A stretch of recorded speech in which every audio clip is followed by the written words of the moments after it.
Herkese merhaba arkadaşlar. Kaos arenasındayız.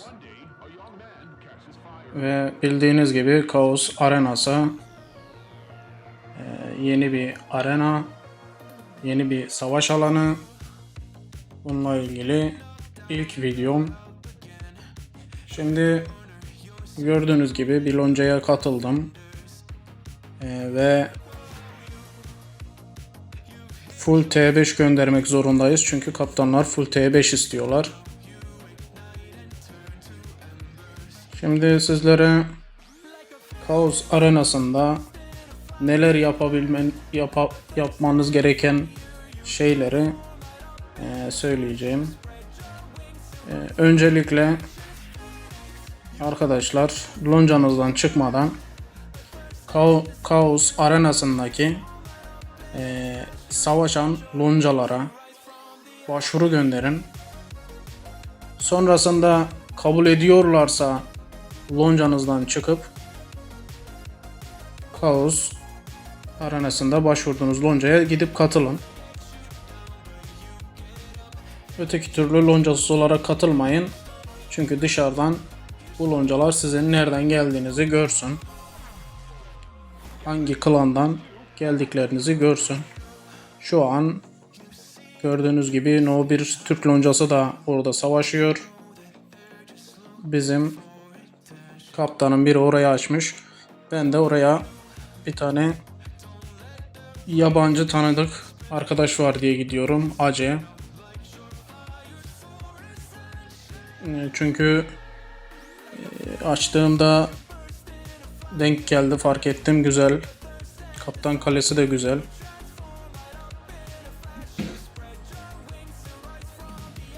Ve iyi bir savaşçı. Ondan dolayı oraya katıldım. Şimdi ileriki saatlerde de, ileriki zamanda da göreceksiniz nasıl savaşçı olduğunu, kaptan olduğunu. Şimdi full T5 gönderiyoruz. Ki ben full 375k gönderiyorum. Başkası bu şekilde gönderse zaten atarlar loncadan. Buna dikkat edin. Dediğim gibi. Çünkü ben niye bu kadar gönderiyorum? Çok zamanım yok. Bu etkinlik 4-5 gün sürüyor ama maalesef o kadar ikide bir oyuna zaman ayıramayın. Eğer siz ayırabilirseniz oraya gittiğinizde 100k da atıyorlar, 200k da atıyorlar. Daha da düşürüyorlar. Çünkü insanlar yetmiyor. 31 kişi içtimaya katılması lazım. En fazla insanların sayısı yetmiyor. Neredeyse full loncaları dolu. Bu şu an katıldığım gördüğünüz gibi Ace bayağı güçlü. Kalesi neredeyse full. Gördüğünüz gibi bunları tamamlamanız gerekiyor. Canavar öldür. Sınır istasyonunu 5 dakika işgal et. Ambar, bağlantı ambarı. Bir de Kaos şatosunu işgal et. Bu görevleri bitirdiğinizde arkadaşlar bir sonraki 5 dakika işgal ediyorsan sonrasında diyor ki 10 dakika işgal et. İşte ne bileyim sürekli süresini değiştiriyor. Canavar öldürüyorsan bir tane öldürüyorsan bir sonrakinde 2 tane öldür diyor. 3 tane 5 tane arttıra sürekli onları öldürerek ya da kaynak toplayarak bu görevleri yapıyorsunuz. Puanları topluyorsunuz. Şimdi oradaki mevzu şu, loncaya katılsanız bile içtimaya asker atmanız zor, sıkıntı.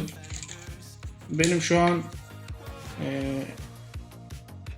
ilk içtimam değil, birkaç tanesine katılamadım.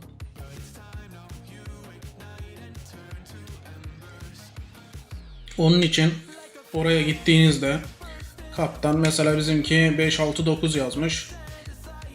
Ben baktım ki tek seçince katılamıyorum. Çünkü çok fazla online oyuncu var orada. İçtimayı hemen dolduruyorlar. Bundan dolayı otomatikmen ayarladım. İçtimayı açar açmaz hemen tek tuşla basıp askeri yolluyordum. Gördüğünüz gibi Ace bayağı bir güçlü. Zaten yıldızların 15'e çıkarılması da yeni oldu biliyorsunuz.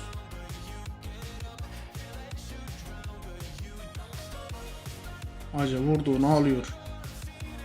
Gördüğünüz gibi güzel bir vuruş yapmış. Süvari kareyle menzilli kareyi alıyor. Ben bazen kendi savaşlarımda bunu yapıyorum.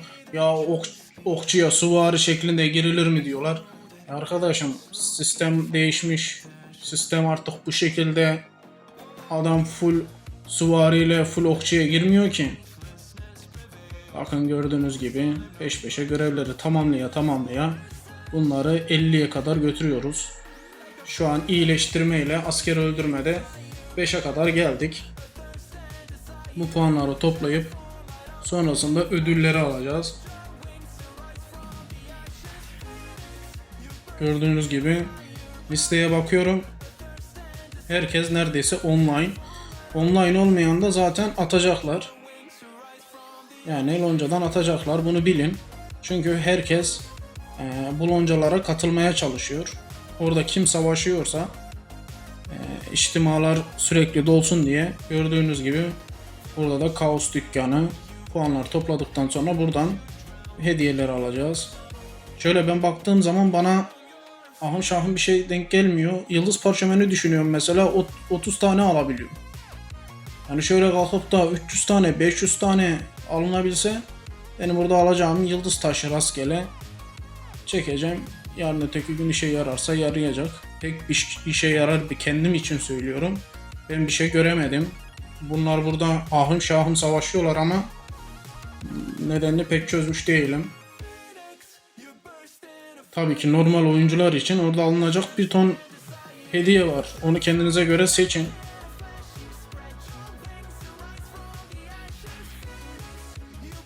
Arkadaşlar bir de sorduğunuz sorulardan bir tanesi de şu.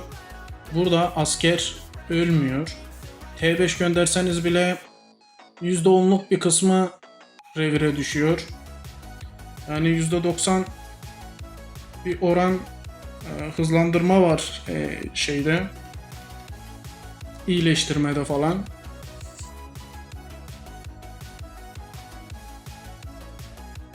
Onun için burada savaşması o kadar zor değil. Eğer asker ölmüş olsaydı bu insanların yarısını bile göremezdiniz. Full T5 kimse vurmazdı yani.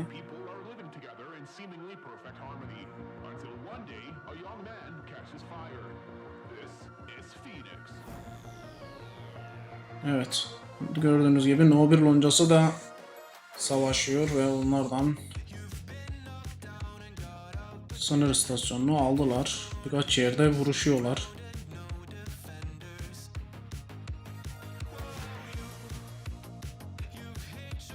Yavaş yavaş artık biz de 12 yıldızın üstünde yıldızlamaları görmeye başladık.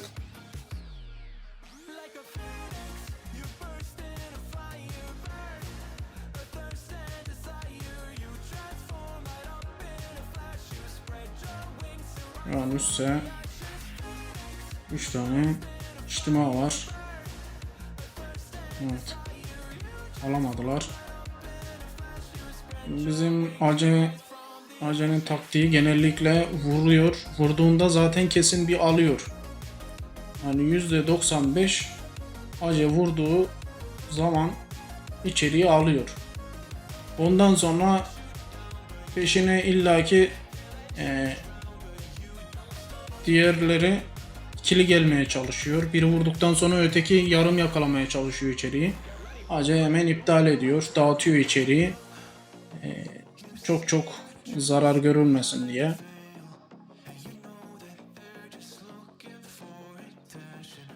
Bu şekilde vurup bırakıyor. Ya da bir tane savunma yapıyor, sonra bırakıyor.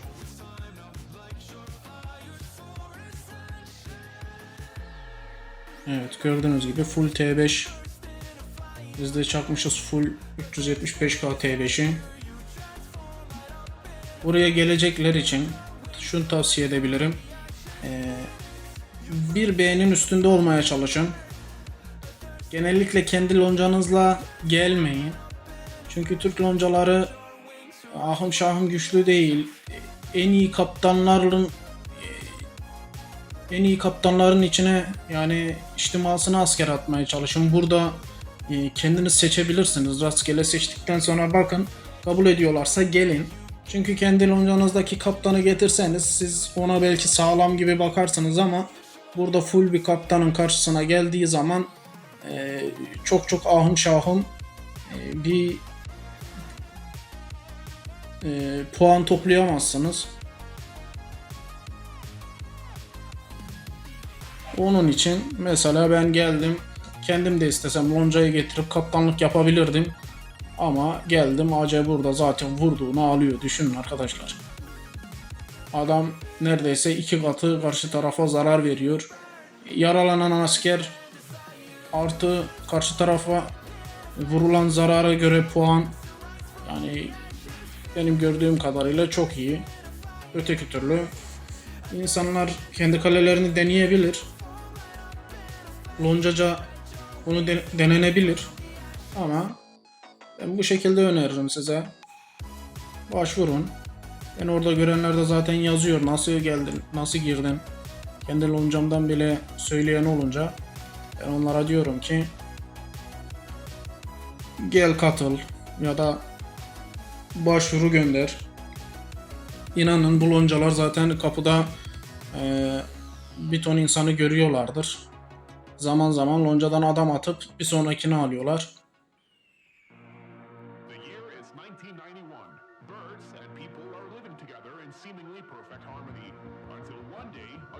Evet. Zaten çok böyle bir baron savaşı gibi falan ahım şahım peş peşe girilen bir ortam değil gördüğüm kadarıyla. 4-5 lonca ya savaşıyor ya savaşmıyor yani, anca bu kadar. Bir de bu sürekli sürüyor arkadaşlar. Adam bunu 4 gün 5 gün boyunca oynayamaz. Burada adamlar puan kasıyor zaten.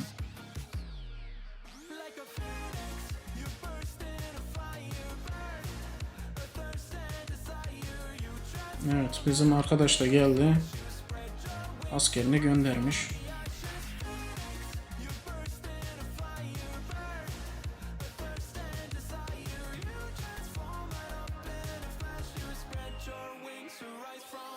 O da düşündüğü kadar zor olmadığını görüyor. Ondan dolayı bilseydim en baştan gelirdim diyor. Yani öyle korkulacak bir şey yok burada. Kalenizin mesela şu an birilerine bizimkiler içtima açıyorlar. 1.2B kudretli adam olabilir. Dikkat edin, burada full adamlar var. Kalenize denk getirirlerse revirinizi full doldurabilirler. Bizimki yine aldı, içeriği dolduruyorlar.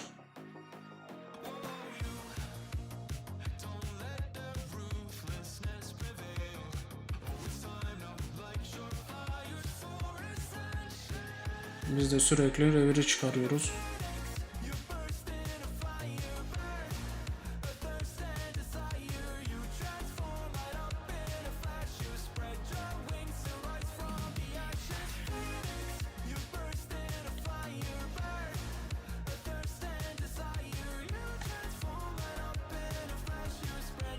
Puanları toplamaya devam ediyoruz.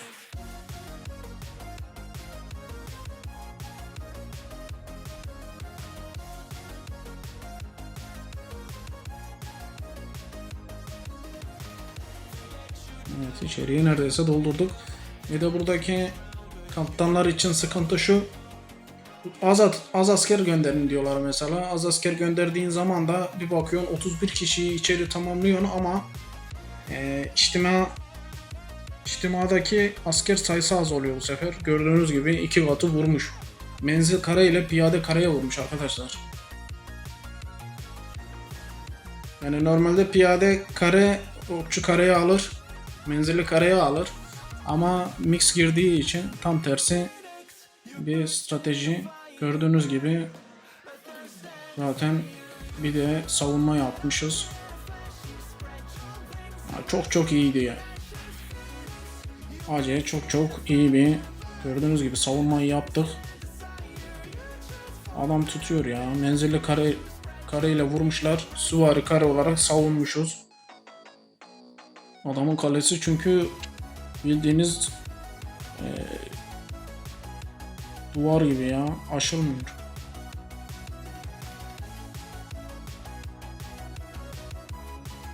Evet.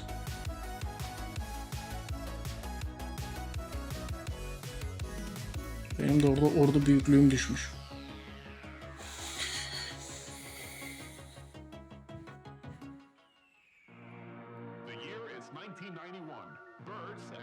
Ordu büyüklüğüm düşmüş ama yine de fazla gönderiyorum.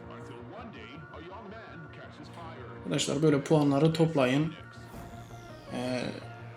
Ben bir 10k falan puan yaptım. Bu savaşın sonunda 10k gibi bir puan yaptım. Ve oradan dediğim gibi sandıklardan aldım. Siz de kendinize göre hediyelerinizi seçin.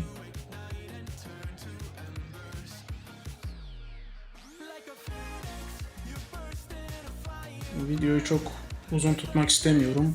Dediğim gibi kısaca anlatıyorum. Kaos arenasına gitmeden önce dışarıdan savaşan loncalara başvurun. Başvurduktan sonra sizi kabul edenlere gidip girin arkadaşlar. Sonrasında full T5 asker gönderiyorsunuz. Tabi mühürle birlikte full T5 gönderiyorsunuz. Sürekli revirden askerlerinizi çıkarıyorsunuz. Orada dikkat edin. Hızlı asker göndermeniz lazım.